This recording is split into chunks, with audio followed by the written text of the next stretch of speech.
Hey everyone, welcome back to my channel. আজকে খুব simple একটা রেসিপি আপনাদের সাথে শেয়ার করব, আর সেটা হচ্ছে ম্যাঙ্গো লাসি।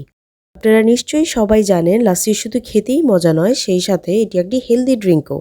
আর বিশেষ করে গরমের দিনের জন্য এটি একটি খুবই এনার্জেটিক ড্রিঙ্ক। আমি আশা করছি আমার আজকের রেসিপিটাও আপনাদের আজকে ভালো লাগবে। প্রথমে আমি এখানে একটি ব্লেন্ডারের জাগ নিয়ে নিয়েছি। এখন এর মধ্যে নিয়ে নিচ্ছি 1 কাপ পাকা আম। আমটাকে ছিলে নিয়ে এভাবে ছোট টুকরো করে নিয়েছি। এরপরে নিয়ে নিচ্ছি 1 কাপ টক দই। আপনারা চাইলে এখানে মিষ্টি দইও ইউজ করতে পারবেন। আর নিয়ে নিয়েছি 2 টেবিল চামচ গুঁড়া দুধ। আমি এখানে গুঁড়া দুধটা ইউজ করেছি কিছুটা টেস্ট বাড়ানোর জন্য, আপনারা চাইলে এটা বাদ দিয়েও করতে পারেন।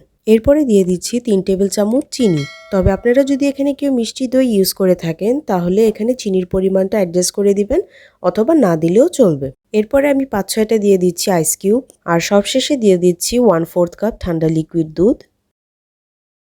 আমি আমার লাস্সিটা একটু ঘন পছন্দ করি, তাই আমি এখানে 1/4 কাপ দুধ ইউজ করেছি। আপনারা যদি আপনাদের লাস্সিটা ঘন না চান তাহলে এখানে 1/2 কাপ পর্যন্ত লিকুইড দুধ ইউজ করা যাবে। এখন সবগুলোকে খুব ভালোভাবে একসাথে ব্লেন্ড করে নিব।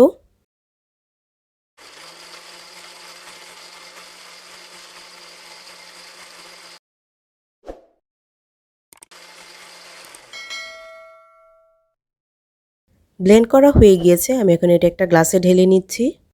আমি এখানে আজকে যতটুকু লাস্সি বানিয়েছি এটা দিয়ে 2টো লাস্সি সার্ভ করা যাবে। আর আপনারা যদি এর থেকে বেশি লাস্সি বানাতে চান তাহলে সবগুলো উপকরণ সেই অনুযায়ী বাড়িয়ে নিতে হবে। তৈরি হয়ে গিয়েছে খুবই সিম্পল, মজার এবং রিফ্রেশিং একটা ড্রিঙ্ক, ম্যাঙ্গো লাস্সি।